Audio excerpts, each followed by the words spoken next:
Provavelmente eu vou falar de alguns termos aqui que vocês nunca escutaram antes, e alguns até vou falar com uma velocidade muito grande também, porque para nós são termos correntes, mas que para vocês podem ser novidades.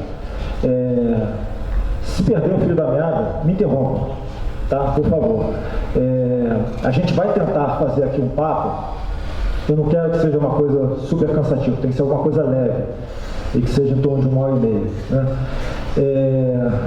Cada tema, eu vou falar diversos temas aqui, que cada um desses temas daria um curso por si só, dariam vários módulos. Por exemplo, aqui a gente está falando sobre comédia e cinema brasileiro. A gente vai falar sobre teatro de revista, a gente vai falar sobre chanchada, a gente vai falar sobre pornô chanchada. Eu não sei nem se eu vou conseguir chegar até os dias atuais. Mas cada um desses temas, ou então cada uma das pessoas das quais eu vou falar, daria muito mais de 1h30 por si só. Quanto mais a história do cinema brasileiro. Ou seja, isso aqui é uma abordagem superficial. Qual que é a ideia disso aqui? Passar uma informação para vocês, e que torne isso interessante para vocês, que vocês tenham o desejo de pesquisar, o desejo de ver os filmes, que seja informativo, tá? Não tem como ser, no tempo que a gente tem, fazer uma coisa que seja um curso. Por isso que eu falei muito com o Flávio de ser um bate-papo, não é um curso, não é uma coisa formal. A gente não tem tempo para isso, né? Mesmo que eu falasse até 5h15, que é o horário da próxima sessão, não daria. Eu ia enfiar a informação na cabeça de vocês e não tem muito sentido. Mas bem, como é que a gente começa pelo início, tá? Deixa eu perguntar uma coisa. Vocês todos são de Indilópolis? Tem alguém do Rio de Janeiro? Tem muita gente do Rio. Que a gente vai falar de muitos lugares aqui que são específicos ao Rio de Janeiro, ao município do Rio de Janeiro, tá? Então é o seguinte, para a gente ir lá no início, eu começo ainda no século XIX. Por que eu começo no século XIX? O cinema brasileiro é considerado o nascimento do cinema brasileiro. Os marcos iniciais do cinema brasileiro são muito questionados, né? Mas hoje em dia, pelo menos, a gente sabe que a primeira exibição cinematográfica no Brasil se deu em julho de 1896, aqui na Rua do Ouvidor, no centro, tá? Num número que hoje em dia não corresponde ao mesmo número que está lá. Se não me engano, é a Rua do Ouvidor 141. Só que o 141 da época não é o 141 atual. Mas foi a primeira exibição cinematográfica no Brasil e foi muito rápida até, porque ela aconteceu 7 meses depois da primeira exibição no mundo de cinema que foi feita em Paris. 7 meses depois, a novidade estava chegando ao Rio de Janeiro. O que foi exibido aqui? Havia produções brasileiras nessa primeira exibição? Não. Eram apenas filmes importados, né? E na época não existia o termo filme, se chamava vista. O termo que se usava era vista. Por quê? Eram pequenas cenas, que era a capacidade que as câmeras tinham de filmar. Não vou entrar no aspecto técnico, mas, por exemplo, a chegada do trem na estação. Era basicamente um trem se aproximando de uma estação e as pessoas tomando um susto danado, porque achavam que o trem ia passar pela tela e que de alguma maneira ia atingi-las dentro do auditório. E é exatamente isso. Falando hoje, uma plateia, já que em 2022 já tem que lidar com realidade virtual, 3D, isso possa parecer um absurdo, mas isso tem pouco mais de 100 anos, né? O que na história não é nada, né? Então, o que as plateias aqui viram em julho de 1896 na Rua do Ouvidor foi alguma coisa muito parecida com isso. Foram filmetes de chegada de trem na estação, e qualquer outro tipo de reuniões de família com cenas muito pequenas. Basicamente é isso, 30 segundos, 20 segundos, que é a capacidade que tinha uma câmera na época de filmar, não mais que isso. Não existia os termos curta-metragem, longa-metragem, filme, não existia isso, né? Eram vistas, né, que é o termo que é usado, como eu já falei. O cinema brasileiro em si nasce, a data que é considerada de nascimento é 1898, 2 anos depois. Por que eu estou falando do nascimento do cinema antes de falar da comédia? Porque quem foi o dono desse estabelecimento, onde foi realizada a primeira projeção no Brasil, é um cara chamado Pascoal Segreto. Ele é um imigrante italiano. Tá? 2 anos depois, um irmão dele, Afonso Segreto, voltando da Itália, supostamente filmou a Baía de Guanabara quando estava chegando ali na Praça 15. Tá? Então este seria o primeiro filme brasileiro e que depois teria sido exibido aqui. Isso é contestado, tem gente que contesta. Tem gente que diz que a primeira exibição no Brasil foi em Petrópolis, por um outro italiano chamado Vittorio Di Maio. Enfim, ficou uma guerra de duas versões. Dizem que a câmera que o Afonso Segredo estava no navio não tinha filme, o que o Afonso estava fazendo? O Pascoal, que era dono do estabelecimento onde aconteceu a primeira exibição brasileira, ele já percebendo que aquilo seria um sucesso, como foi, ele falou assim: olha, você vai trazer então da Europa os equipamentos mais modernos, que tinham tanto para filmagem quanto para exibição, e foi o que o Afonso fez. Tá? Uma coisa que vocês já vão saber depois na carreira de vocês também ao longo do tempo, todo mundo que se mexe com o cinema tem um pouco de picareta, sempre tem uma picaretagem. O Pascoal Segredo, por exemplo, que foi o nosso primeiro exibidor, e eu vou falar muito o nome dele, porque o nome dele vai aparecer depois, tem uma importância grande para o que a gente vem entender hoje como comédia brasileira. Antes de fundar o Salão de Novidades Paris, na Rua do Ouvidor, que foi onde foi feita a primeira exibição, ele já tinha sido preso mais de 10 vezes, pelos mais variados tipos de pequenos crimes. Não era assalto, não era morte, nada disso, mas principalmente crimes ligados a estelionato e contravenção. E o sócio dele no Salão de Novidades de Paris é um cara chamado José Roberto da Cunha Salles, que foi o nosso primeiro bicheiro, né? E que também já tinha sido preso diversas vezes. Então, assim começa o cinema brasileiro, né? Começa a nossa saga de cinema brasileiro. Pulando alguns anos depois, o mercado brasileiro começa, os cinemas fazem sucesso. Na época eles não eram chamados de cinemas, na verdade é um caso de diversão, porque você tinha várias atrações juntas no mesmo local. Tá? Era considerada uma diversão para os pobres, primeiro para os plebeus, porque era barata, as salas tinham um calor insuportável, e segundo os jornais da época, muito publicado, você encontra ainda jornais do século XIX, que dizem que os cinemas eram perfeitos para os amigos que eles falam? Os amigos, quem gosta de roubar do patrimônio alheio, porque as pessoas eram roubadas dentro dos cinemas. Muita gente, para ver 300.000 vistas, dormia, alguém chegava lá, puxava a carteira do cara. As pessoas eram furtadas dentro desses cinemas, que na época não eram chamados de cinemas, né?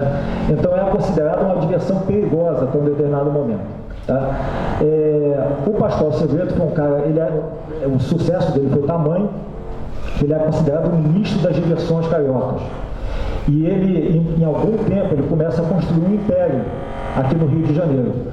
Onde foi o centro do império do Pascoal Segredo, das diversões dele? Praça Tiradentes. A Praça Tiradentes que vocês veem hoje, eu acho que todo mundo sabe onde fica a Praça Tiradentes, mesmo que ele for daqui, e isso se não souber, não é vergonha, porque hoje em dia a Praça Tiradentes é só uma sombra, um espectro do que já foi.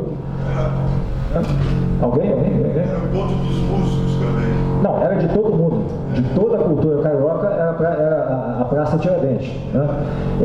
Depois, mais tarde, porque a Praça Tiradentes veio antes da Cinelândia. A Cinelândia, que hoje em dia não é mais Cinelândia, porque não tem mais cinema, mas a Praça Tiradentes veio antes da Cinelândia e era o ponto de encontro de todas as pessoas que lidavam com a cultura. Então, o Pascoal Segredo, ele monta um império de diversões no Rio de Janeiro, junto com o nosso bicheiro Cunha Salles, que era um grande picareta. Esse era um picareta comprovado. Ele tinha desde museu de cera, ele tinha o Panteão Ceroplástico, que na verdade é um museu de cera, só que quando você comprava o ingresso, você recebia um número, e aí no final esse número equivalia a um bicho, que aí você podia ganhar o dinheiro ou não, né? Normalmente você não ganhava, mas enfim. Na Praça Tiradentes, ele monta teatros. Primeiro ele compra alguns e constrói outros, né? E ele passa a ser o responsável por todas aquelas diversões que aconteceram na Praça Tiradentes, muitos teatros. E o que existia nesses teatros? Tá? Começaram a vir companhias estrangeiras para o Brasil. O que essas companhias estrangeiras traziam? Espetáculos de dança, tá? Basicamente companhias francesas que traziam espetáculos de dança com alguma música. Tá? Como tudo no Brasil, isso foi sofrendo um processo de abrasileiração, uma palavra que eu estou inventando agora, mas foi abrasileirado, né? Repito, isso aqui é uma coisa muito superficial, tá? Aí eu estou passando muito rápido por alguns pontos que tem trabalhos enormes escritos sobre isso, mas esse espetáculo que essas companhias traziam foi sendo abrasileirado. O que é o abrasileiramento, a brasileiração desses espetáculos? É o que foi conhecido antes como teatro de revista, tá? O que é o teatro de revista? Teatro de revista, basicamente, ele teve também ele começa, na verdade, na segunda metade do século XIX, por volta de 1850, bem antes do cinema, aqui no Brasil, 50 anos antes do cinema, quase, tá? 40, 50 antes do cinema, e vai até a década de 40, mais ou menos, quando, depois de um auge, ele tem uma queda, até finalmente, na década de 50 e 60, ele morrer. Na década de 50 e 60, você não tinha praticamente mais nada, tá? O que é o teatro de revista? Basicamente, você tinha um fio narrativo muito tênue, muito curto, uma narrativa, tipo assim, uma coisinha muito simplória, ligando números de dança, canto e esquetes cômicos. Comediantes da época fazendo piadas no palco. Basicamente era isso, tá? Repito, pode ser uma aproximação grosseira, porque eu já disse que tem trabalhos imensos sobre teatro de revista, enfim, é complicado. Por que eu estou falando sobre isso? Eu vou mostrar um videozinho aqui também sobre teatro de revista daqui a pouquinho. Vocês vão ver depois que, quando a gente falar sobre cinema, o impacto que o teatro de revista teve depois nos filmes que nós produzimos e nos próprios comediantes também. De onde que eles vieram? Assim, aqueles comediantes que depois foram fazer filme quando o cinema estava muito mais arraigado já estava consolidado como uma diversão carioca, de onde que eles vinham? Eles não cresceram do nada. Então, eu estou falando de teatro de revista por causa disso, tá? O teatro de revista virou uma grande coqueluche, ao mesmo tempo também que aí depois, já no final do século XIX, início do século XX, você tem o cinema também cada vez se consolidando mais. A gente importava muitos filmes. Naquela época, tem uma coisa curiosa, a maior parte dos filmes exibidos aqui não era norte-americano. Então, os grandes líderes do mercado mundial de cinema, no final do século XIX, no final do século XIX não conta tanto, porque a gente começa a exibir em 1896. Mas nos primeiros anos, quem que eram? Eram franceses, italianos e dinamarqueses. A maior parte dos filmes que vinham para cá para consumo popular eram franceses, italianos e dinamarqueses, por incrível que pareça.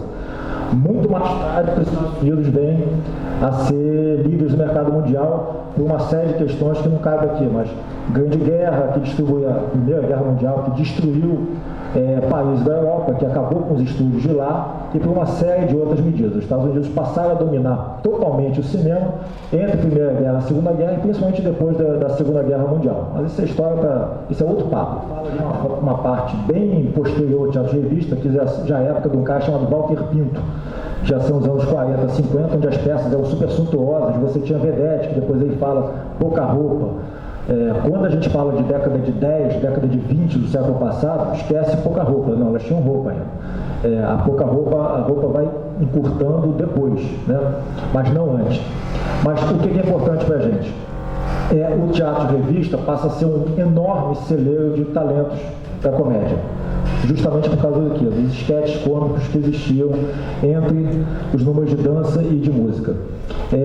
No cinema, que na época não é nem chamado de cinema, mas enfim, mas nas casas que mostravam as vistas, você começa a ter alguma coisa relacionada, influenciada. Antes você já tinha meras filmagens de atrações circenses, palhaços, por exemplo, que são filmes que hoje em dia a maior parte do cinema silencioso nós perdemos. O Brasil perdeu mais de 99% da sua produção silenciosa, 99%. Tá? Da produção muda brasileira, 99%. A gente perdeu quase tudo da nossa produção muda. Mas você já tinha vistas de circo, existem registros disso, filmagens rápidas de cena de circo, e depois você começa a ter os chamados filmes cantantes, que é o quê? Não tinha som ainda, o cinema não era acompanhado por som, então como é que se fazia? Você projetava, por exemplo, uma adaptação de uma peça de teatro de revista, que é o caso, por exemplo, do Paz e Amor, que acho que é 1919, eu acho que é 19. O Paz e Amor, o que era? Um filme cantante onde Projetava-se o filme que foi feito, o filme tinha em torno de acho que 10 minutos, 15 minutos, se não me engano, e com as pessoas cantando atrás da tela, com os atores cantando atrás da tela. Era a maneira que você tinha de ter o som, né? Não existia som no cinema, né? Tá? Mas vamos lá. Então o teatro de revista, ele começa a ter uma influência incipiente ainda nesse cinema, e depois, um pouco mais tarde, já na década de 20, o Brasil começa a pensar no cinema de forma mais séria, como já era pensado no exterior. Tá? Na década de 20, o jogo já tinha mudado, os Estados Unidos já estavam se consolidando como uma força hegemônica do cinema mundial. Como eu falei antes, a Primeira Guerra destruiu cinemas, estúdios de cinema, na maior parte dos países europeus. As guerras mundiais nunca ocorreram dentro de solo norte-americano, e obviamente que isso não foi coincidência, eles se beneficiaram muito disso, muito. Né? Então, nesse período, você já tinha uma predominância da produção norte-americana, e dentro aqui, como é que os cineastas brasileiros sobreviviam? Eles sobreviviam através da cavação. A cavação é um filme de encomenda. Alguém chegava para você, por exemplo, o prefeito de Nilópolis chega lá para algum de vocês e fala assim, olha, ou então você, ao contrário, vocês chegam para o prefeito de Petrópolis, o que acontecia muito na época, a cavação era isso. Fala assim, olha, fulano, eu quero mostrar, quero filmar aqui, gravar o aniversário de Nilópolis. E o cara chegava lá e dava uma grana. Muita gente fazia isso e resultava em filmes. Tem muita gente que filmava sem filme na câmera e depois se mandava sem dar o dinheiro, sem receber o dinheiro, e não dava filme nenhum em troca. Então, mas a cavação foi um dos alicerces do cinema brasileiro mudo. E depois você começa a ter uma presença ainda muito discreta das comédias, como eu falei, o caso do Paz e Amor, que acabou se transformando num sucesso. Tá? Mas na década de 20, você começa a ter um pensamento mais sério, mais complexo sobre o cinema, mais profundo sobre o cinema. Do que resulta esse pensamento? Existe uma revista sobre cinema que é fundada, chamada Cinearte, que tinha à frente um cara chamado Ademar Gonzaga, outro chamado Pedro Lima, e ele falou assim, nós vamos montar um estúdio, nos moldes dos estúdios norte-americanos. MGM, Universal, Paramount, enfim, que na época não era Paramount, mas enfim, mas nós vamos montar um estúdio nos moldes do cinema norte-americano, e montar a Cinédia. Tá? A Cinédia foi a primeira tentativa de se fazer um estúdio no Brasil. Tá? O nome Cinédia existe ainda, a filha do Ademar Gonzaga existe, ainda está viva, a dona Alice Gonzaga. Hoje em dia a Cinédia, que já passou por 3 endereços, o primeiro estúdio era em São Cristóvão, depois foi para Jacarepaguá, e hoje em dia ela tem uma casa em Santa Teresa, que já não é mais estúdio, enfim. Mas a Cinédia foi a primeira a importar equipamentos, foi a primeira, enfim, foi a primeira tentativa de se fazer algo no padrão hollywoodiano. Antes disso, antes da Cinédia, eu falei da Cinédia porque a Cinédia passa a produzir filmes que são adaptações muito fiéis, não são adaptações, porque eles não adaptam peças, mas eles eles conseguem transpor o que o teatro de revista está fazendo, eles conseguem transpor para o cinema. Um exemplo disso é um filme que eles produzem chamado Alô, Alô, Carnaval. O que é o Alô, Alô, Carnaval? Marchinhas de carnaval, que os filmes eram lançados na época do carnaval, um pouco antes do carnaval. Então, com aquelas marchinhas ia ser o grande sucesso daquele carnaval. Os filmes serviam para lançar as marchinhas para as pessoas cantarem no carnaval de rua. E tudo isso é interligado por esquetes cômicos, ou seja, muito parecido com o que era o teatro de revista. Tá? O Alô, Alô, Carnaval é o exemplo mais claro disso. Tá? No Brasil, anteriormente, ainda para falar, e o Alô, Alô, Carnaval já é um filme sonoro, isso que é importante falar. A Cinédia, o som do cinema norte-americano surge na década de 20, tá? E aqui passa, isso nos Estados Unidos, né? Mas aqui passa a ser usado de forma mais regular na década de 30. Eu vou falar um pouco mais sobre isso daqui a pouco. A Cinédia é uma pioneira nisso, nas produções brasileiras sonoras, com uma exceção, importante essa exceção que eu vou falar daqui a pouco. Mas por enquanto eu queria que vocês ficassem com Alô, Alô, Alô, Carnaval, que é basicamente uma adaptação das revistas cariocas que a gente via aqui na Praça Tiradentes. Existiam outros estados também, mas a Praça Tiradentes é o grande epicentro das revistas. Antes disso, em 1929, a gente tem o primeiro filme sonoro brasileiro, que é um filme chamado Acabaram-se os Otários. dirigido por um cara chamado Luiz de Barros, que normalmente é atendido pelo apelido de Lulu de Barros. Tá? O Lulu foi um dos cineastas mais prolíficos do Brasil. Ele morreu já na década de 80, se não me engano, juntando curtas, médias e longas metragens. Ele fez mais de 300 filmes facilmente. E ele acabou, por interesse próprio, até por um desafio, fazendo o primeiro filme sonoro brasileiro. Esse filme é pré-cinédia, eu vou falar um pouco disso agora. Nessa época, quando o Lulu fez isso, no Brasil você tinha, o que ele conseguiu utilizar foi um sistema chamado Vitafone. O que era o Vitafone? Ele filmou o filme na tela, o filme foi filmado pela câmera, e você tinha discos com os diálogos que os atores falavam sincronizados, e que esses discos tinham que ser reproduzidos dentro do cinema onde o filme estava sendo exibido. Então, por exemplo, o filme era exibido, tinha discos específicos do filme que eram colocados e que rodavam, e que pelo sistema de som do cinema eram distribuídos para a plateia. A plateia via através de discos. Né? Então você tinha músicas que eram sincronizadas também e discos. Tá? Esse foi o nosso primeiro cinema sonoro, foi o nosso primeiro filme sonoro, com esse sistema que obviamente não era o sistema ideal. O sistema de som só foi mudado depois com a Cinédia, que trouxe equipamento dos Estados Unidos, e que o filme passou a ser em própria película. Ou seja, bastava o projetor projetar o filme, que o som já saía também. Tá? Mas o primeiro filme brasileiro foi feito pelo sistema Vitafone, que era isso, discos sincronizados. E, obviamente, qual foi o gênero que foi escolhido para o primeiro filme sonoro brasileiro? A comédia. Acabaram-se os otários.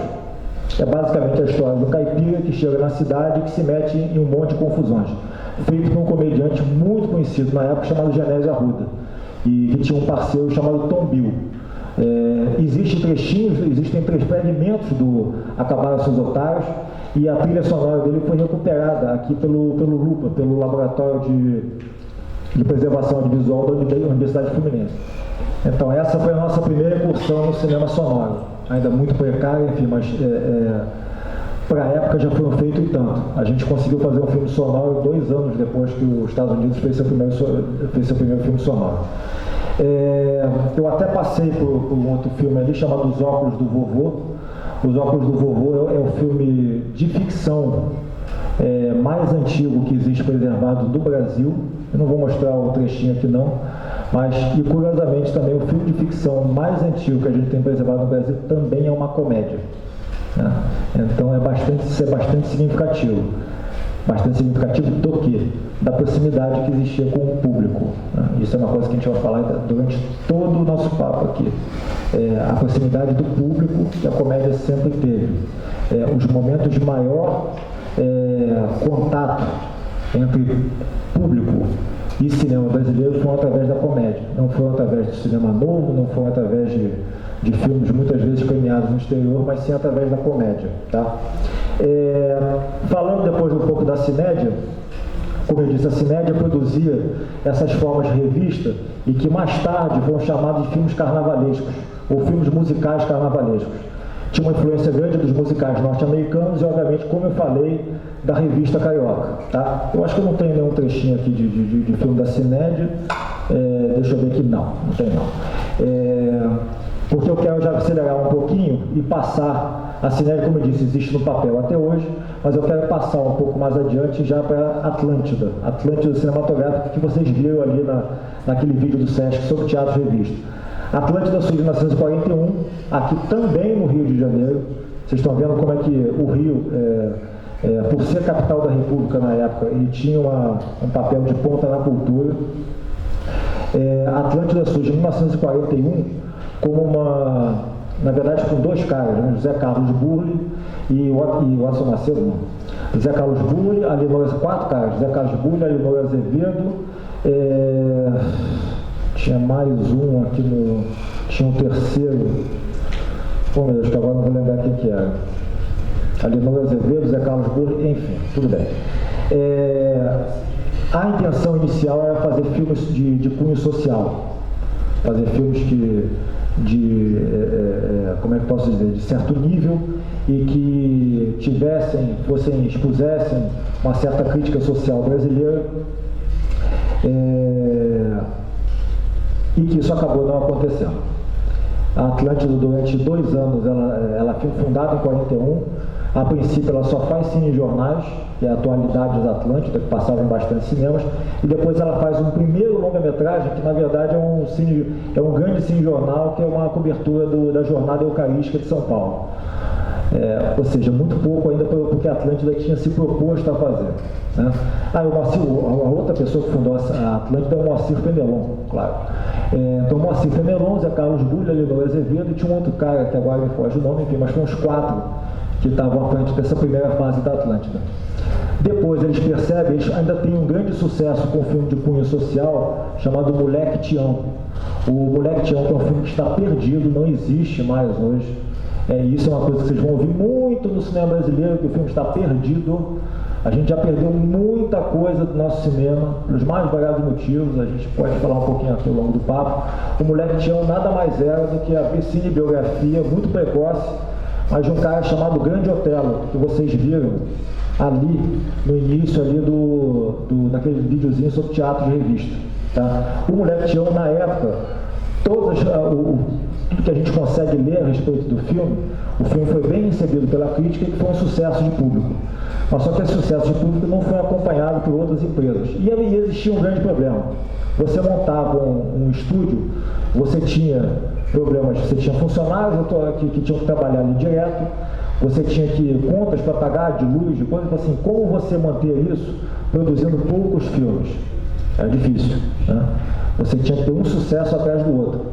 Era complicado, ainda mais o cinema brasileiro, que naquela época, já estava na década de 40, já estava completamente loteado pelo cinema norte-americano. O cinema norte-americano, que inclusive várias empresas norte-americanas tinham cinemas, eram donas de cinemas aqui. A MGM, por exemplo, a Metro, tinha Metro Copacabana, Metro Tijuca, enfim. Ou seja, eram basicamente locais onde eles jogavam os filmes deles, jogavam entre aspas, eram grandes estreias, enfim, mas que podiam estrear diretamente em seus cinemas. Ou seja, o cinema brasileiro sempre foi, no seu próprio país aqui, sempre foi encurralado. Né? Quando alguém fala hoje sobre você, o Avatar está ocupando 2.000 telas, e que aí não sobra espaço para nenhuma outra produção brasileira. Era a mesma coisa na década de 40. Tá? 80 anos atrás é exatamente a mesma coisa. Quando você pega o texto de uma revista de cinema da época falando sobre isso, se você tirar o português da época e a grafia das palavras, você vai ver que não muda muita coisa. Mas enfim, nessa primeira fase da Atlântida, que vai até 46, você tem produções muito importantes. E em 45, você tem entrada na companhia, na Atlântida, de um cara chamado Watson Macedo. Watson Macedo é um diretor, roteirista, e ele sacou, foi ele que teve a grande sacada, não só teve a sacada inicial, mas deu continuidade a ela, que existia uma fórmula que ele podia trabalhar e que seria um sucesso fácil de público. O que era? Você ter números musicais, você tinha os esquetes cômicos também, só que você pegava já uma influência do cinema norte-americano que já estava inundando as telas do Rio de Janeiro, e você tinha também um mocinho, uma mocinha e um vilão. E uma trama que, no final, o vilão fazia de tudo para tentar separar o mocinho e a mocinha, que no final não conseguia, e que tudo se resolvia bem. Isso, quem trouxe para a chanchada foi o Watson Macedo, que naquela época não se chamava de chanchada. Depois eu vou falar um pouco mais sobre isso também. Mas enfim, o Watson descobriu esse tipo de filme, que é diferente do filme musical carnavalesco, que eu falei anteriormente, porque ele tem já uma narrativa, já tem uma narrativa um pouco mais consolidada, e a partir desse momento eles percebem também que é necessário você criar um Star System. O que seria o Star System? Da mesma forma como você tinha nos Estados Unidos astros e estrelas que podiam vender os filmes, aqui você podia vender os filmes com os cômicos, com os comediantes, mas principalmente com as mocinhas e com os mocinhos, que levavam também multidões ao cinema. Tá? A Atlântida consegue algumas boas bilheterias nesse primeiro período. Eles tinham, os estúdios da Atlântida ficavam aqui no centro do Rio, na Rua Visconde do Rio Branco. Um dos motivos para vários desses filmes que eu estou falando aqui agora, como o Black Tião, por exemplo, não existiam mais. Em 1952 teve um enorme incêndio nos estúdios da Atlântida e que destruiu praticamente todas as cópias negativas desses filmes. Pouca coisa sobrou. Tá? Um filme síntese dessa primeira fase foi dirigido pelo Watson Macedo e já continha esses caras aqui. Eu vou te mostrar aqui para vocês. Espera aí.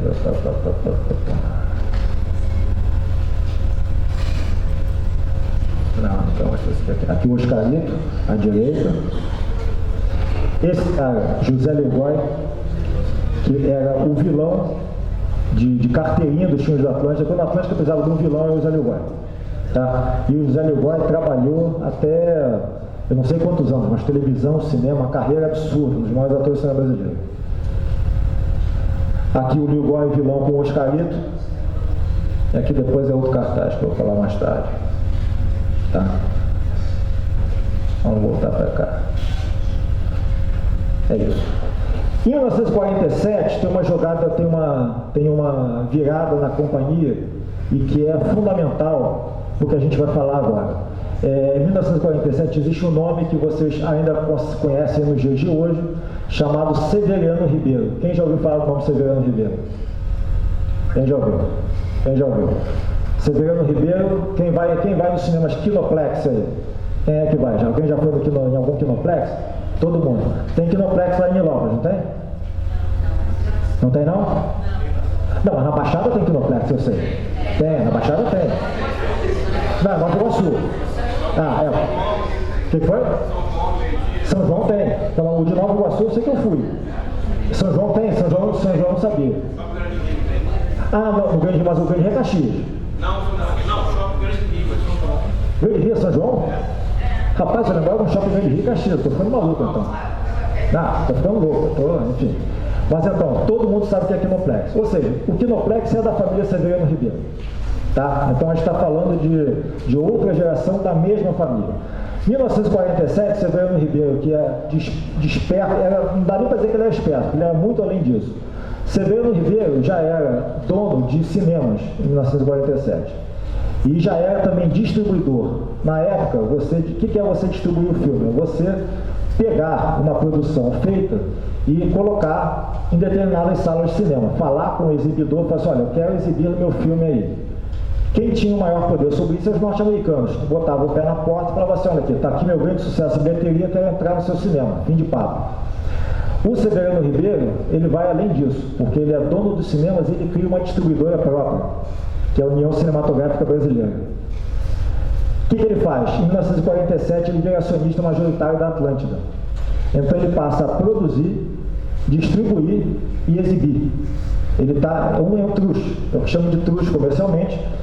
Ele entra no tripé da produção cinematográfica. Ele produz, depois ele distribui e ele exibe.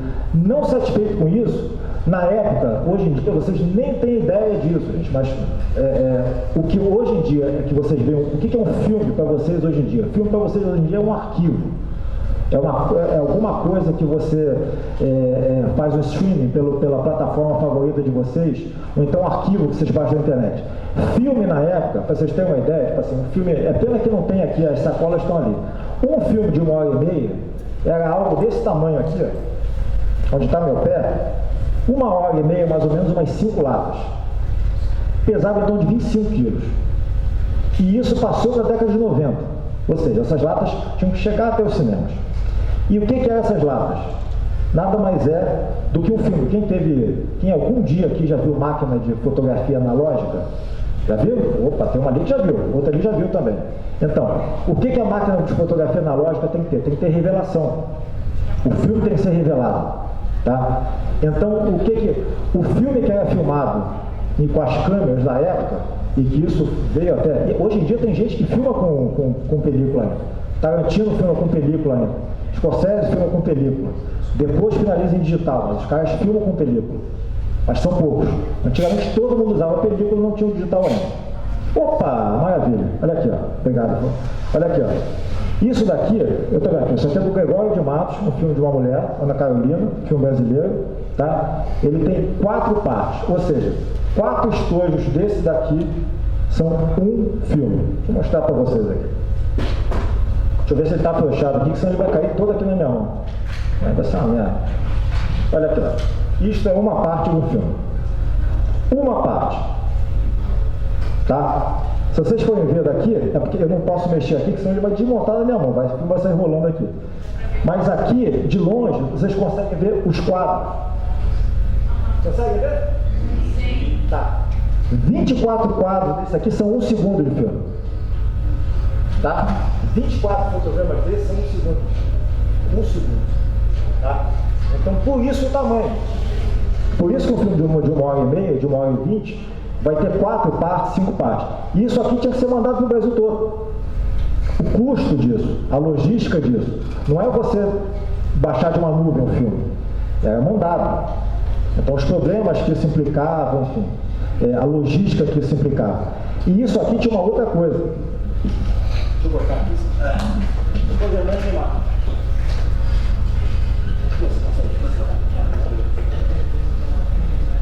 Então, o que precisava? Da mesma forma que uma foto analógica que eu falei, o que acontece? O filme também precisava ser revelado. O Severiano foi mais esperto ainda. Não bastasse ele produzir, distribuir e exibir, ele também revelava os filmes dele. Ele tinha um laboratório próprio, que ficava aqui em Botafogo, na Rua Bambina, que é a Cinegráfica São Luís. Ou seja, ele dominou todas as etapas da produção. Todas, absolutamente todas. Ele fazia do poço ao rosto. Tá? A partir daí, a Atlântida deslancha. Grande sucesso de bilheteria, no molde que foi criado pelo Watson Macedo, como eu falei, um resquício do teatro de revista, com números musicais, com sketches cômicos, ligados para um fio narrativo que já estava muito mais inspirado pelo cinema norte-americano, com o mocinho, a mocinha, o vilão. Tá? Depois de 47, a Atlântida já tinha tido grande sucesso, mas ela vai para outro patamar. Literalmente um sucesso de bilheteria atrás do outro. E o que é muito característico desses filmes? Eles eram um grande sucesso de bilheteria, o apelo junto ao público era enorme, e eram literalmente massacrados pela crítica. Massacrados. A gente tinha um grande crítico na época, um grande que ele escreveu muito bem, que é o Antônio Muniz Viana, que foi um dos cânones da crítica cinematográfica carioca, escrevi está hoje maravilhosamente bem, coisa e tal, mas ele falando, quando você pega os trechos do Muniz falando sobre as comédias da Atlântida, e eu não vou usar o termo chanchada ainda, que eu quero chegar um pouquinho lá, o Muniz chamava literalmente os caras, pessoal, filmes feitos por boçais para plateias boçais. Então, por exemplo, os meus pais assistiam filmes da Atlântida no cinema, então eles eram boçais. Os avós de vocês, eu tenho 45, vocês são meninos, ele não, mas enfim, ele não posso, enfim, tem uns ali que até um pouquinho mais velho, mas tudo bem, mas vocês não, os bisavós, os avós de vocês, eu posso garantir que assistiram filmes da Atlântida, até mesmo em Nilópolis e Cena da Baixada, que tinham uma grande quantidade de cenas de rua, coisa que hoje em dia acabou. Você pega o Rio de Janeiro, os filmes da Baixada tinha um circuito enorme. Você tinha muitos cinemas em Caxias, cinemas de rua em Caxias, não de shopping, não existia shopping. Então, os filmes chegavam lá, eles passavam aqui no Rio e chegavam na Baixada. Tá? E era um enorme sucesso de bilheteria, enquanto a crítica os massacrava. Por que eu estou falando essa questão da recepção da crítica? Isso, na época, a crítica chamava os filmes ruins, sejam brasileiros ou sejam ruins, eles a princípio chamavam os filmes de abacaxis, é o termo que é utilizado. Por que abacaxi? Abacaxi você não engole, você tem que fatiar ele, e mesmo fatiando ele é difícil de comer. Então, assim, olha, é um filme difícil de engolir, é um abacaxi. Foi muito usado pela crítica, assim, lá vem mais um abacaxi da Atlântida. Tá? Depois começa-se a usar um outro termo. A primeira vez que eu vi esse termo sendo usado em pesquisa, que eu detectei esse termo sendo usado, foi numa revista da época de cinema chamada Cena Muda, de 1940, que chama o filme do Luiz de Barros, aquele diretor que eu falei, que fez o Acabar dos Otários, o primeiro filme sonoro brasileiro, em que falam que o Luiz de Barros fez mais uma chanchada. Chanchada, na época, o que era? Chanchada é um adjetivo. Chanchada designava coisa mal feita, uma coisa feita nas coxas. tá? Tosca, no palavreado atual. Tá? Basicamente era isso. Curiosamente, esse termo, chanchada, foi o termo que marcou de vez a produção da Atlântida. A produção da Atlântida ficou notadamente conhecida como as chanchadas da Atlântida. E no início, esse termo, ainda que muito timidamente, alguns críticos chamavam de chanchadas, outros não. A maioria continuava chamando de abacaxis. Tinha alguns outros adjetivos também. Mas, enfim, a maioria começaram timidamente a chamar aquilo de chanchada, que é o quê? Um adjetivo, como eu disse, de péssima qualidade, tá? E de grande apelo popular. Fato. Tá? Seguindo a história do cinema brasileiro, esses filmes fizeram um grande sucesso de bilheteria, continuaram a fazer durante toda a década de 40, toda a década de 50. Outros diretores que trabalharam na Atlântida começaram a surgir, como Carlos Manga, que depois terminou, já falecido, mas que terminou a sua vida dirigindo minisséries e novelas na TV Globo. Teve uma carreira enorme na TV Globo também. Quem viu o depoimento eu cheguei a ver um depoimento do Manga aqui na antiga Caixa Cultural, que também nós perdemos, né? outro equipamento cultural que a gente perdeu no Rio de Janeiro, que vai virar um Tem Tudo de 1999. Mas teve uma mostra sobre chanchadas, em que ele deu um depoimento extraordinário. O Manga é uma figura incrível. Mas enfim, a gente vai mostrar trechinho de filme do Manga ali também, tem trechos de filmes ali do Manga que são muito bacanas. Mas enfim, ainda era um termo utilizado não para definir um gênero. É isso que eu queria deixar mais claro. Tipo assim, chanchada não definia um gênero, mas definia um adjetivo, para dizer, olha, é uma porcaria, é um abacaxi. Tá? Mais tarde, com o sucesso dos filmes, enfim, como tudo em muitos lugares, enfim, o público percebe primeiro do que a academia, ou do que a inteligência, ou do que a crítica. Mais tarde, os filmes vieram a ser reavaliados. Como começou essa reavaliação? Começaram a aparecer os primeiros trabalhos e também trabalhos acadêmicos ou não acadêmicos sobre o assunto. Essa foi uma reavaliação que na década de 60 as chanchadas eram consideradas o lixo do lixo. O pessoal do cinema novo, Glauber Rocha, tipo assim, falava que o cinema brasileiro era tipo cinema chanchado e não chanchado. O não chanchado é de qualidade, o de chanchado é a porcaria. Né? Depois, já no final da década de 60, isso começa a ter uma mudança com o pessoal do cinema marginal, que adota a chanchada como um cinema genuinamente brasileiro, mas ainda sem falar o nome chanchado. E depois, futuramente, já na década de 70, começa a pipocar os primeiros trabalhos acadêmicos, que aí sim fazem uma reavaliação completa da chanchada. São trabalhos do Miguel Chaya, do João Luiz Vieira, o Sérgio Augusto, que é posterior, mas que começa lá atrás também, e que passam a reavaliar a chanchada. E através desses trabalhos, aí cola o nome chanchada, e aí o nome chanchada, isso aqui é importante, o nome chanchada deixa de virar um adjetivo, para dizer que é uma coisa de péssima qualidade, vira um substantivo, para designar um gênero. Chanchada vira um gênero. Que gênero é esse? Muito a grosso modo, aquele gênero que eu falei, cujas bases foram criadas ali principalmente pelo Watson Macedo. Você tem uma mistura do que foi o teatro de revista com o humor tipicamente brasileiro, e que era o grande ponto de problema com a crítica, né? Porque a crítica achava aquele humor boçal, humor subdesenvolvido, enfim, humor popular, de mais popularesco, tipo assim, que era o mínimo denominador comum para poder atender as plateias, ou seja, as plateias eram boçais. Quando você falava isso, você basicamente está dizendo que as plateias também eram boçais. Então isso passa a ser reavaliado e a chanchada passa a virar um gênero.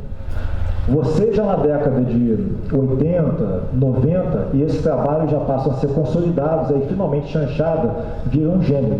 Tá? Isso aqui é que eu acho que é importante vocês falarem. Na época, ninguém falava, quando estreava um filme desse da Atlântida, que eu vou mostrar ali mais um pouquinho, ninguém fala assim, vai estrear mais uma chanchada. Não.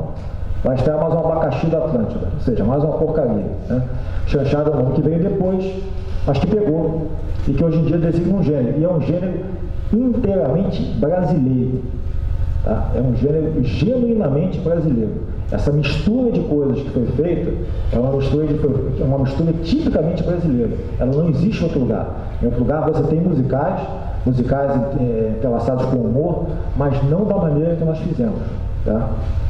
E goste ou não. Assim, com o público, essa relação nunca houve. O contato do público, o contrato que foi feito entre as chanchadas e o público, ocorreu desde o início. O público adorava os shows. E dava um dinheiro, o Severiano ficou trilhardário com as chanchadas. Trilhardário, deu muito dinheiro.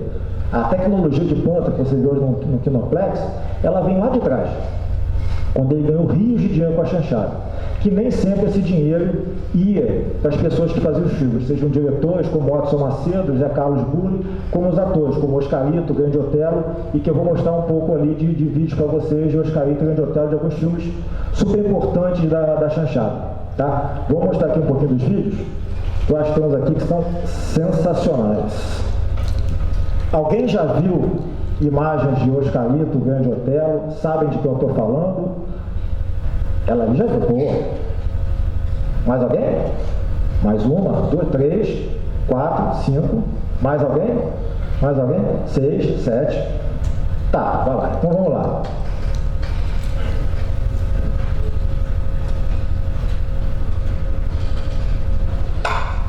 Aqui é um filme do Grande Otelo, já um filme bem posterior dele. A Atlântida, ela vai entrar já em decadência já na década de 50, tá? Onde basicamente a Atlântida entrando em decadência na década de 50, ela acha que o modelo dela se esgota e a bilheteria passa a não ser a mesma. E aí você passa, quem pega esse bastão para dar um prosseguimento às chanchadas é um estúdio chamado Herbert Richards, que você já deve ter ouvido falar. Quem já ouviu falar em versão brasileira Herbert Richards? Porra, a maioria. Então, antes de ser uma empresa de dublagem, Herbert Richards foi uma produtora muito importante. Herbert Richards produziu filmes como Vidas Cegas, de Nelson Pereira dos Santos, Assalto ao Pagador, do Roberto Farias, filmes chave do cinema brasileiro. Só que a Herbert Richards foi a herdeira da Atlântida no bastão da chanchada. Então a Herbert, ela não conseguiu o Oscarito. O Oscarito, depois do fim da Atlântida, ele praticamente para com o cinema, ele não dá prosseguimento. O Grande Otelo segue. E ele segue e passa a ter novos parceiros. Entre esses novos parceiros, você tem o Anquito, tá? E você tem o Ronald Golias. Tá? O Ronald mais marcado pela televisão, vindo sucesso da televisão. Anquito e antes Oscarito eram artistas que vinham do circo, tá? Então você vê como é que era um caldeirão de influências que você tinha fazendo os filmes, né? Você tinha influência do teatro, revista, você tinha cômicos que trabalharam no circo, como é o caso do Oscarito, que vinha de uma família de artistas circenses, começou como artista de circo. Anquito, idem. O Grande Otelo fugiu com o circo, mas não era exatamente um artista de circo, enfim. Mas todos esses caras vinham de meios, de mídias hoje em dia, de mídias que na época eram consideradas assim, que não tinham a devida importância, que a pequena é dada a devida importância, e que sofreu um preconceito enorme. Tipo assim, o cara é artista de circo, está fazendo cinema. Tipo, cinema já é uma arte nobre, né? Aquele cinema que era feito, que eu falei lá no início do século XX, e que era uma coisa, quem vai ao cinema é o vagabundo, então já tinha mudado, o cinema já era visto como uma arte nobre, e tipo assim, quem são essas pessoas? Tipo assim, que são caras que não são bonitos, que não tem coisa, por que essas pessoas estão fazendo cinema? Era isso. Basicamente era isso. Tá? O Grande Otelo segue na Herbert, passa a ter esses novos parceiros. Como eu falei, tipo assim, tem muita interseção entre a história desses caras. Muitos vieram de circo. O Oscarito passou por teatro de revista também. Depois a gente vai falar um pouquinho também sobre as mulheres comediantes, porque aí com o sucesso da chanchada, outras empresas de menor porte passam. A Herbert não, porque era uma produtora até grande. Até chamavam de chanchada, em determinado momento, mais tarde, né? Não na época, mas passaram a chamar de chanchada B. Não tem o menor sentido, até porque as produções da época tinham muito bem cuidadas. Tá? Deixa eu voltar para cá, vamos lá. Seguinte, para dar uma acelerada aqui, é o seguinte. A chanchada, como eu disse, ela vai se... Ao longo da década de 60 ainda é mantida pela Herbert Richards, até que finalmente o filão se esgota. Por quê? A década de 60 no mundo todo, uma década de conflitos, uma década da revolução sexual, cada vez mais você tem a presença de produções maliciosas, enfim, começam a ser importadas as comédias eróticas italianas, que, quando eu falo eróticas, tipo assim, esqueçam a palavra pornografia. Não, literalmente comédias maliciosas, né? Os costumes mudam drasticamente da década de 50 para a década de 60, e na década de 60, repito, estou acelerando demais aqui, você começa a ter no Rio de Janeiro a produção de alguns filmes, apesar deles não admitirem isso, não gostarem do termo, mas com os filmes Os Paqueras, Os Machões, eu acho que tem até uma fotinha aqui dos Paqueras, aqui tem um cartaz aqui dos Paqueras. Você tem então a produção dos Irmãos Farias, né, dirigida pelo Reginaldo Farias, que está vivo ainda, com José Lugoi, enfim. Você tinha ainda atores oriundos da chanchada, mas você já começa a ver piadas com duplo sentido muito mais forte, enfim, com uma carga erótica mais presente. Quando eu falo erótica, esqueçam nudez frontal, nada disso, absolutamente nada disso. Mas esses são filmes muito mais maliciosos, né? Esses filmes ficaram conhecidos até mesmo na época, aí a diferença desse filão da chanchada, que na época não era conhecido como chanchada, mas eles passam a ser conhecidos como pornô chanchada, né? E que é um nome também enganoso, né? O nome surge de uma forma totalmente pejorativa, da mesma forma que o nome chanchada. A chanchada ainda não tinha sido revalorizada na década de 70, final da década de 60, início da década de 70, ela não tinha sido revalorizada, e o que acontece, e de pornô os filmes não tinham absolutamente nada, até porque no Brasil existia uma coisa chamada censura, tá? O que era censura? Existia uma censura federal do Estado, em que todo filme, todo trailer tinha que passar por uma divisão chamada DCDP, que é a Divisão de Censura de Diversões Públicas. Então ele ganhava uma classificação indicativa que era feita pelos censores federais, e isso dava muito problema para produtores, desde sempre. A censura mudou, antes ela chegou a ser estadual, depois ela federalizou, enfim, na época da pornô chanchada ela já estava federalizada. Ou seja, o cara via teu filme e aí depois exigia cortes, era muito difícil. Tipo assim, existem vertentes de estudiosos que já não, a censura estava mais interessada nos filmes ditos políticos, né? E que não ligavam para os filmes perniciosos, pornô chanchada. Não era verdade. Basta você conversar com os produtores de pornô chanchadas para vocês verem as dificuldades que eles passaram, as inúmeras idas até Brasília para poder liberar uma cena. Aí eu falei assim, olha, você mostrou, a gente vai falar algumas palavras aqui de agora em diante, então já peço desculpas antecipadamente, você está mostrando uma bunda, você não pode, você tem que mostrar só uma nádega. Ah não, você mostrou uma nádega inteira, então você vai mostrar meia nádega. Por exemplo, nunca você poderia mostrar um nu frontal, nunca você poderia mostrar um seio. Se você mostrasse um seio, você tinha que mostrar de lado, sem um mamilo. Então, era assim, e você tinha que negociar isso com o censor. Então, a censura não deixava que elas fossem muito adiante. A censura no Brasil durou até 1988. Ou seja, que para vocês eu sei que não, para mim foi ontem, né? Assim, tem muito pouco tempo que deixou de existir. Muito pouco tempo. Os censores eram policiais federais, eles se aposentaram como policiais federais. Tá? Então, era uma situação muito complicada. A pornô chanchada surge final da década de 60, início da década de 70, inspirada muito nas comédias eróticas italianas. Na pornô chanchada você tinha resquícios do que tinha nos filmes da chanchada, só que dificilmente você tinha os números musicais. Os set pieces, né, aqueles trechos onde basicamente a narrativa parava para você ter uma cena de um número musical, passou a ser uma cena de nudez, ou então uma cena do erotismo ainda muito ingênuo, tá? O termo pornô chanchada, da mesma forma como o termo chanchada, virou um termo saco de gato, é daqueles que passou a englobar tudo. Onde que as pornô chanchadas eram produzidas? As pessoas que participavam das pornô chanchadas, salvo algumas exceções, dificilmente elas tinham alguma coisa a ver com as pessoas que faziam as chanchadas. foi criado um novo Star System, por assim dizer, e você tinha dois polos grandes de produção, que era São Paulo, no local que ficou conhecido como a Boca do Lixo, que hoje em dia é a atual Cracolândia. A Boca do Lixo, na época, tinha várias empresas de cinema, produtores e distribuidores no mesmo local, bem no centro de São Paulo.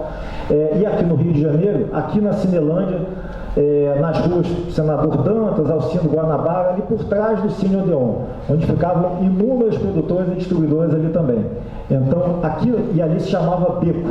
Tá? Então, quando fala Beco da Fome, Beco dos Aflitos, Beco da Fome existiu em Copacabana também, mas tem gente que chama de Beco da Fome aqui, Beco dos Aflitos, tem um que chama de, eu já vi chamar de Beco do Sovaco, porque o Beco do Sovaco é porque o cara chegava com um roteiro lá para vender, e aí quando mostrava o roteiro para alguém, ele estava já com aquela mancha da camisa aqui de suor, já quase que impressa no roteiro.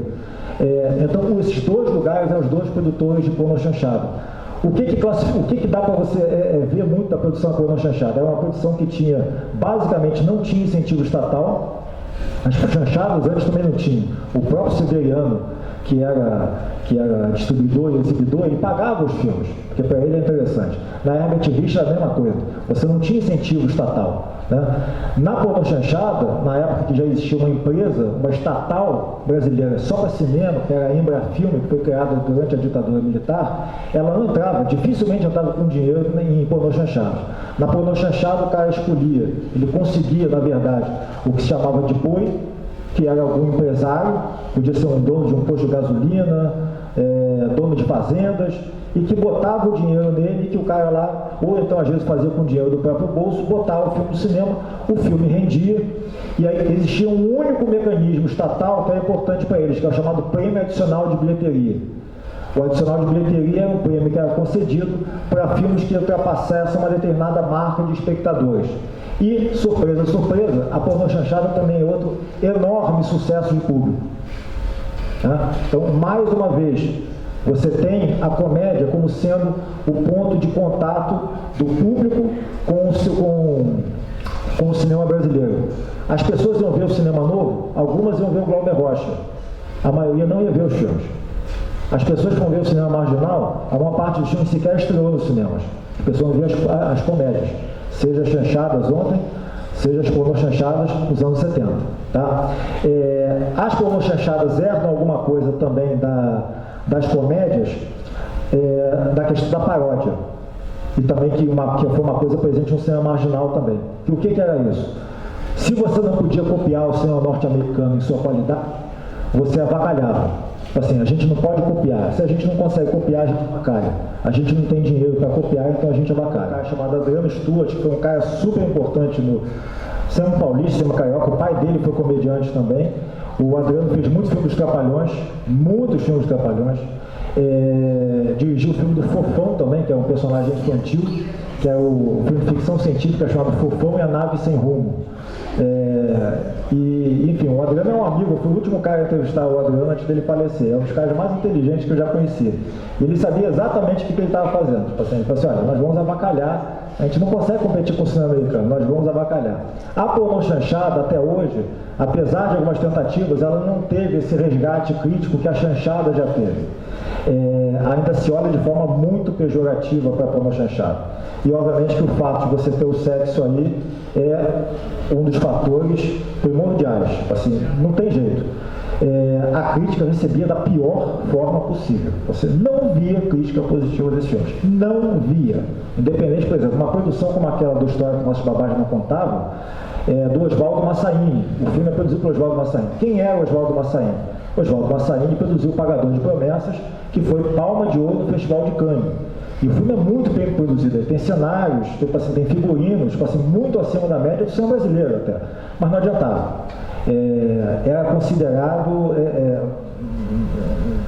segundo e terceiro escalão e olha lá, ninguém gostava. Algumas publicações especializadas em São Paulo olhavam, tinham outros olhos, tinham olhos mais livres, mas os filmes eram muito mal recebidos.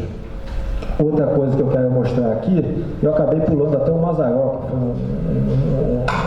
que foi coisa super importante aqui, os Trapalhões também.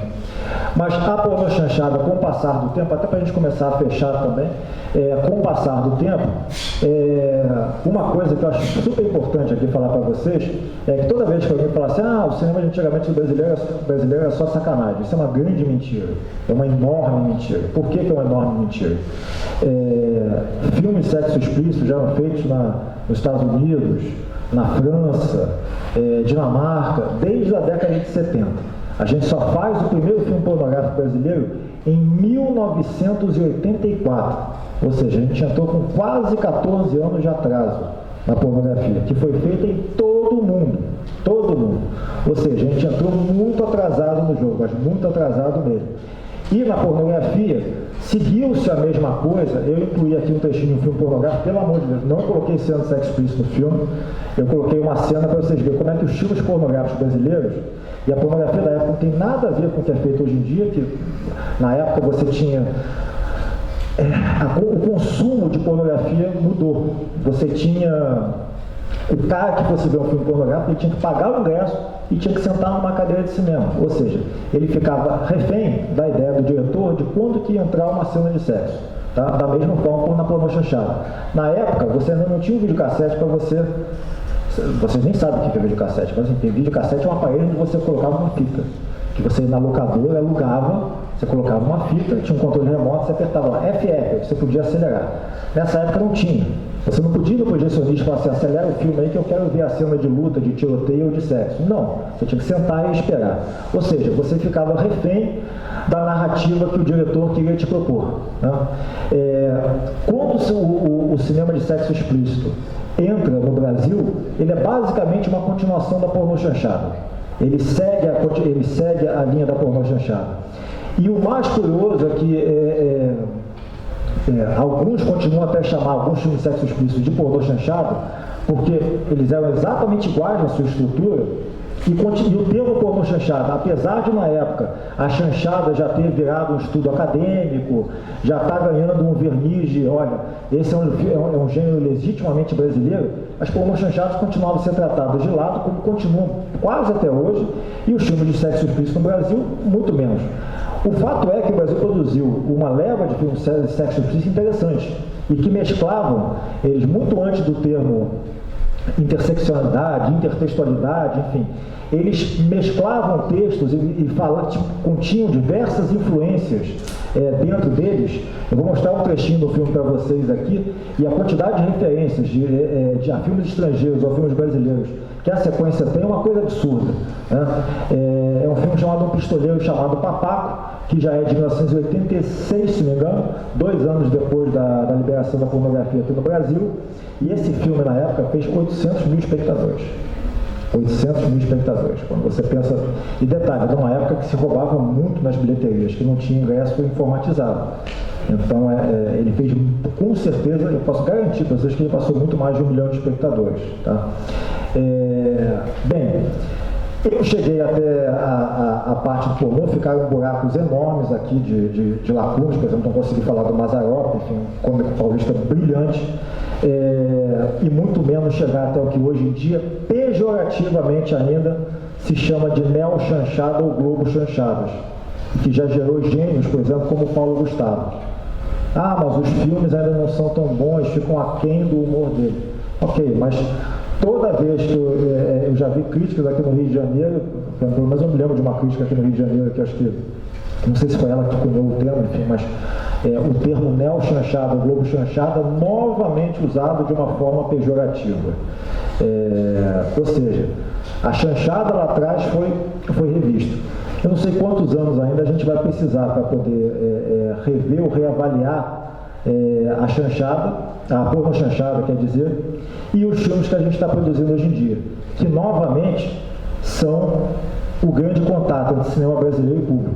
Quando você pega os grandes blockbusters do cinema brasileiro dos últimos anos, você tem algumas intromissões de outros gêneros, como o caso do Tropa de Elite, por exemplo, mas os maiores blockbusters, eu não vou entrar no mérito dos filmes da Record, porque aí é picarotagem. Tipo assim, exato. Porque eu sei do que eu posso falar, porque já vi os projecionistas.